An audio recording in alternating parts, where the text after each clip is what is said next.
है वो आवाज़ उठाई जा रही है और उस आवाज़ को लेकर ये संगठन जो है वो लगातार प्रयास कर रहे हैं और इस प्रयास के बीच में ये लोग लगातार प्रयास करते हुए पूरे हिमाचल प्रदेश के अंदर हरिद्वार से गंगा जल की एक यात्रा लेकर आरक्षण के खिलाफ जो है वो हर कंस्टिट्यूंसी में जा रहे हैं। तो आज हमारे बीच में यहाँ पर सबसे पहले तो क्षत्रिय संगठन के जो मोर्चा के संगठन के जो रुमित ठाकुर जी हैं वो हमारे बीच में हैं और इनसे हम कुछ प्रश्न करते हुए चलेंगे कि किस तरह की ये यात्रा कर रहे हैं और क्योंकि कई बार कंट्रोडिक्टरी हो जाती है, बहुत सारे लोगों के अलग अलग विचार हो जाते हैं, तो ये क्या सोचते हैं, क्या इनका विचार है, लोगों तक जाना चाहिए, सरकार तक जाना चाहिए, प्रशासन को भी पता लगना चाहिए और इनकी क्या डिमांड जायज़ हैं उन पे बात होनी चाहिए। सर बहुत बहुत स्वागत आपका जीवन उत्साह न्यूज़ पर। ये जो इशू आप लेकर चल रहे हैं, सबसे पहले तो बताएं कि इस इशू में आप क्या चाहते हैं, क्या आपकी डिमांड है? देखिए 15 नवंबर से ये एक पदयात्रा शुरू की गई। जो पदयात्रा जातिगत आरक्षण और एट्रोसिटी SC/ST एक्ट के खिलाफ थी जी की शव यात्रा थी जो 73 सालों से आज हमारा समाज झेल रहा है। हमने जातिगत आरक्षण को जातिगत आरक्षण को आर्थिक आधार पे लागू करने की मांग करी है।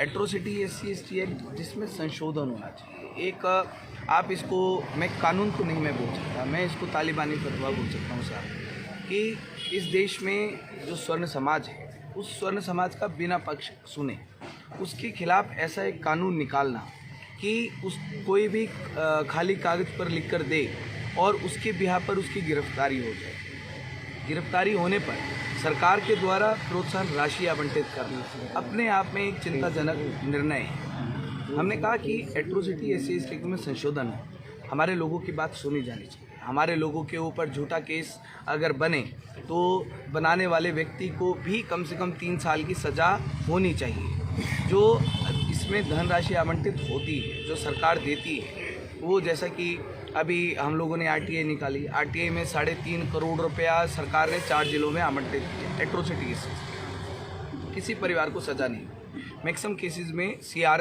बनी। वो जो 3.5 करोड़ रुपये सरकार ने बांटा, सरकार के पास कोई प्रावधान ऐसा रहा कि सरकार वो पैसा रिकवर कर सके? आपने तो 3.5 करोड़ रुपया एक जाति को दूसरी जाति के लोगों के ऊपर केस बनाने के लिए प्रोत्साहन राशि में बांट दिया।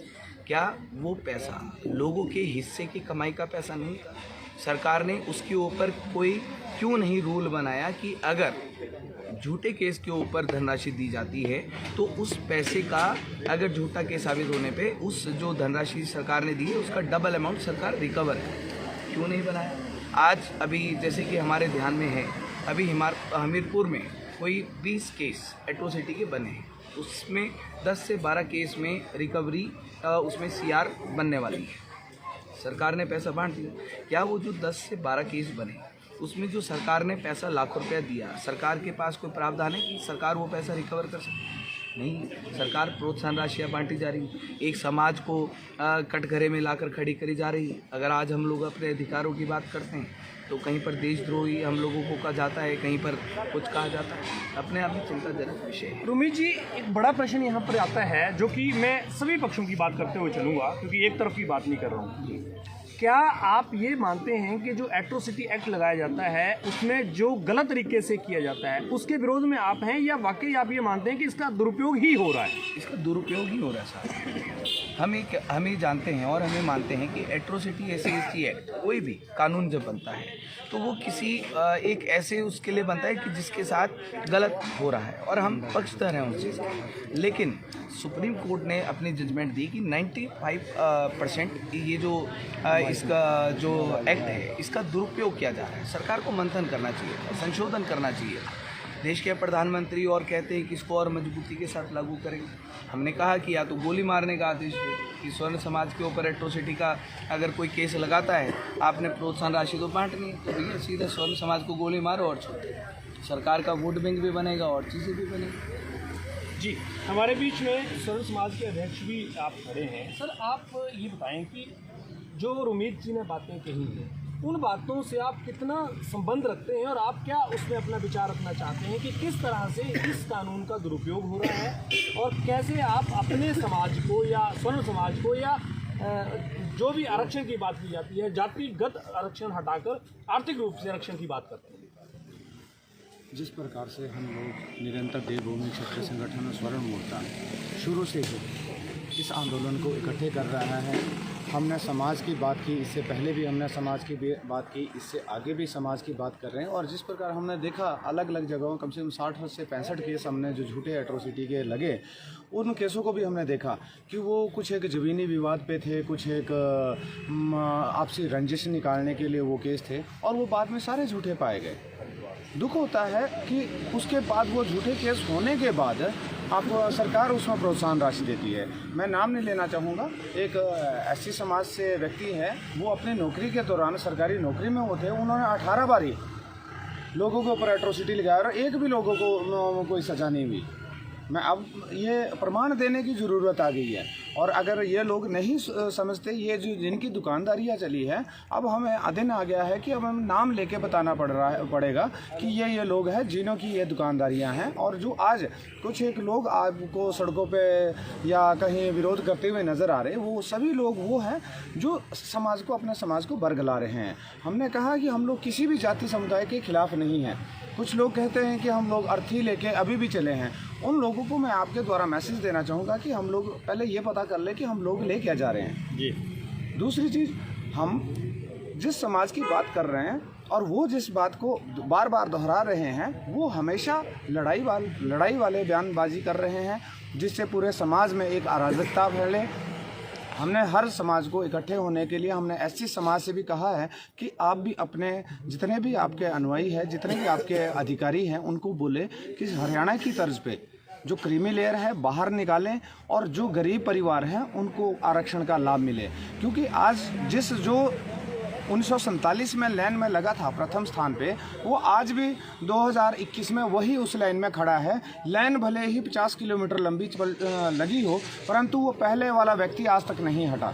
तो मैं सारी सरकार से भी यही गुजारिश करूँगा कि आप जो भी व्यवस्था करें पूरे 135 करोड़ लोगों के लिए करें। कहीं ऐसा ना हो कि आप 135 करोड़ की बजाय कुछ एक विशेष वर्ग के लिए, आप आरक्षित वर्ग के लिए ज़्यादा यदि आप कोई भी योजना देते हैं तो ये असमानता फैलाएगी और आने वाले नतीजे इसके गंभीर हो सकते हैं। अभी आप दोनों संगठन मिलकर इस गंगा जल यात्रा को लेकर चल रहे हैं, अभी क्या एक्सपेक्टेशंस आप समाज सरकार से करते हैं कि आपकी इस यात्रा से सरकार क्या जागेंगी, क्या सरकारें इसको लेकर कोई सही निर्णय लेंगी, किस तरह का विचार आप रखते हैं? 15 तारीख को जब हम लोग शिमला से आरक्षण की अर्थी लेके हम लोग चले, तो मुझे नहीं लगता कि सरकार ने उस दिन के बाद मंथन किया होगा, क्योंकि जिस प्रकार से हिमाचल प्रदेश बिल्कुल ढील ढलिया रवैया बरता रही है, तो जब 10 तारीख को हम लोग पहुंचेंगे और लाखों की संख्या में वहां पे पहुंचेंगे, तो हम लोग तब विधानसभा से उठेंगे जब तक स्वर्ण आयोग का गठन नहीं हो जाता। अब कार्य हिमाचल प्रदेश का है कि वो स्वर्ण समाज के बारे में सोचती है या नहीं सोचती। मतलब अभी आपका ये कहना है कि अब इस कानून को लेकर या इस जो कहीं ना कहीं पार्शियलिटी हो रही है, इसको लेकर आप आंदोलन की तरफ बढ़ने की बात कर रहे हैं और सरकारों को आप ये कहना चाहते हैं कि हमारी बात को सुना जाए। क्या इसी तरह की रवैया आप लेकर चल रहे हैं? बिल्कुल, क्योंकि पानी गले से भी ऊपर जा चुका है। 70 साल से हमारे समाज ने कभी भी कोई भी आप एक टिप्पणी बताए जब सरकार ने हमारे स्वर्ण समाज ने किसी के प्रति की दी हो, परंतु अब जब 70 साल से अभी तक इनके लोग और इतना पैसा बांटने के बावजूद भी ये लोग गरीबी रेखा से ऊपर नहीं आ रहे हैं, और वो सारे क्रीमी लेयर है जो आज भी बेनिफिट ले रहे हैं। तो अब हमें भी अपने बच्चों के बारे में सोचना पड़ेगा, अपने बच्चों के भविष्य के बारे में सोचना पड़ेगा। इन्होंने जातियों में किसानों को बांटा, बच्चों को बांटा, थोड़े छोटे बच्चों को बांट दिया, नौकरियों को बांट दिया, प्रमोशन को बांट दिया, हर प्रकार से इन्होंने जातियों में बांट दिया।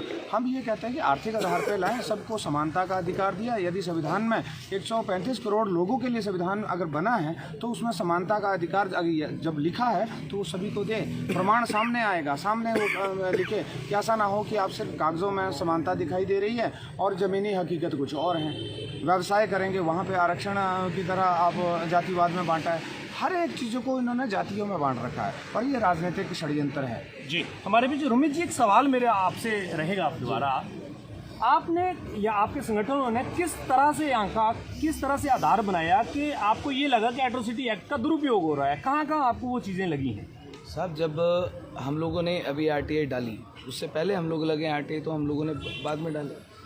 जब जितने भी हिमाचल प्रदेश में कम से कम 60 से 70 केस हमारे संगठन डील कर चुके हैं जी, और 60 से 70 केसेस में हम अपने लोगों को न्याय भी दिलवा चुके हैं। जब हमने पुलिस थानों में जाकर हम लोगों ने कोर्ट की जजमेंट्स देखकर हम लोगों ने देखा कि मैक्सिमम केस में CR, किसी को सज़ा नहीं हुई। बाद में जब रियलिटी पता करते हैं तो ज़मीन के ऊपर कब्जा करने को लेकर, पैसे के लेन देन को लेकर, आपसी रंजिश को लेकर, इन चीज़ों को लेकर एट्रोसिटी लगते हैं। किसी ने अपनी जरा से खुंदक निकालनी है, लगाओ जी एट्रोसिटी, जरा सा कुछ करना है, लगाओ जी एट्रोसिटी। मतलब फिर दूसरा कि अपने इस एट्रोसिटी को ब्रह्मास्त्र कहते हैं कि हमारे पास ब्रह्मास्त्र है, इससे बढ़कर हमारे पास हथियार कोई नहीं। साहब ये एक्ट है, ये ब्रह्मास्त्र थोड़ी।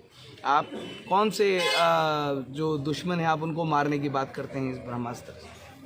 इसलिए ये जो एट्रोसिटी है CST एक्ट, जगह जगह हमारे लोग साथ हम लोगों ने जिला बिलासपुर है, हमारा सिरमौर है, सोलन है, जितनी जगह भी हम लोग एट्रोसिटीज़ में गए, कांगड़ा में गए, मंडी में गए, साहब हमारे परिवार जहर की बोतलें लेकर चलते हैं साथ में। जब उनके ऊपर झूठे केस, रात को 12-12 बजे पुलिस उठा कर ले जाती है, उनकी बात नहीं सुनी जाती, वो ये दुख जब झेलते हैं वो बोलते हैं हमारी बात नहीं सुनी जाती, हम लोगों को प्रताड़ित किया जाता है, हर तरीके से प्रताड़ित किया जाता है। जब साहब वो दुख देखते हैं हम लोग, तो हम लोग ये सोचते हैं कि क्या करें, कैसे करें। इस देश में ये जो सरकारें, ये जो अंधे बहरे, ये जो नेता बैठे हैं, जो वोट बैंक की राजनीति करने के लिए बैठे हैं, इनका उल्टी गिनती करवाना तो शुरू है ना साहब। आज जितने ये एक्ट के नाम पर ये कहते हैं, कितने लोगों के ऊपर, और आज ये 2021 है साहब, 21वीं सदी है, ये युवाओं की सदी है। लोग आगे बढ़ना चाहते हैं, युवा आगे बढ़ना चाहते हैं। आज का ज़माना ऐसा है, कास्टिज्म को तो हम लोग इम्पोर्टेंस ही नहीं देते। आपस में सब लोग, हम लोग कहीं होटल में जाते हैं, कहीं किसी के उसमें जाते हैं, कोई पूछ के थोड़ी जाते हैं जी, वो वाला कल्चर ही नहीं है अब। उसमें भी ये जो एट्रोसिटी है साहब, हमको पता है वो दुकानदार कौन कौन है जो सिर्फ जिनका काम है दुकानदारी करना। एक महीने में 10 केस लगवा दिए, 10, 15, 20 लाख रुपए जेब में डाला, चुप बैठ गए, फिर अगले महीने फिर आ गए। सिर्फ बिजनेस है। जी रोमित जी, बहुत बहुत धन्यवाद आपका। आप लोगों ने अभी आप देख रहे हैं हमारे बीच में यहाँ पर ये साथ में आज चलते हुए इस एक्ट का विरोध करते हुए कहीं न कहीं न्याय की मांग कर रहे हैं। एक बात तो बिल्कुल तय है कि जब किसी भी चीज का, किसी कानून का दुरुपयोग होना शुरू हो जाता है तो कहीं न कहीं उसके ऊपर विरोध जायज़ बात है। और यही यहाँ पर देखने को मिल रहा है, जिस तरह के एट्रोसिटी एक्ट के माध्यम से झूठे केसेस बनाकर उसका फायदा लिया जा रहा है, वह कहीं न कहीं समाज के एक पक्ष के लिए, क्योंकि वोटर केवल वही नहीं है जो जिसके लिए कानून बनाया जा रहा है, वोटर वो भी है जिसके खिलाफ कानून बनाया जा रहा है, जिसका मिसयूज किया जा रहा है। तो सरकारों को इसको लेकर बहुत खुले दिमाग से सोचना पड़ेगा। जिस तरह से हम 21वीं सदी में आज बात कर रहे हैं चांद पर जाने की, बात कर रहे हैं हम तरक्की की, तो वो तरक्की केवल जाति के आधार पर किस आधार पर मानी जा सकती है, या जातिगत आरक्षण के आधार पर किस तरह से मानी जाती है। आज स्वर्ण समाज में भी बहुत सारे ऐसे लोग हैं जो गरीब हैं, जिनके पास कोई साधन नहीं है, तो क्या उन लोगों के अधिकारों का सरकार को कोई चिंता नहीं? सवाल यहाँ केवल एक जातिगत आरक्षण की बात नहीं है, सवाल यहाँ देश की तरक्की का है, इसलिए सरकारों को इसके बारे में ज़रूर सोचना पड़ेगा। और यही हर व्यक्ति का एक जो अधिकार है, जो उसका मौलिक अधिकार माना जा सकता है, वो है भी। और भारत की स्वतंत्रता, भारत की आज़ादी के बीच में अगर इसका रोल कहीं ना कहीं देखा जाए तो बहुत ही बेहतरीन एक प्रयास होगा सरकारों का। जीवनदशा न्यूज़ के साथ आप इसी तरह से बने रहें और आप ज़रूर कमेंट कीजिए कि आप क्या कहते हैं, आपका क्या विचार है। क्या सरकारों को जातिगत आरक्षण को खत्म कर केवल आर्थिक आधार पर रखने चाहिए, या फिर क्या होना चाहिए? ज़रूर कमेंट करिएगा और आप शेयर ज़रूर कीजिएगा हमारे चैनल को। बहुत बहुत धन्यवाद आपसे।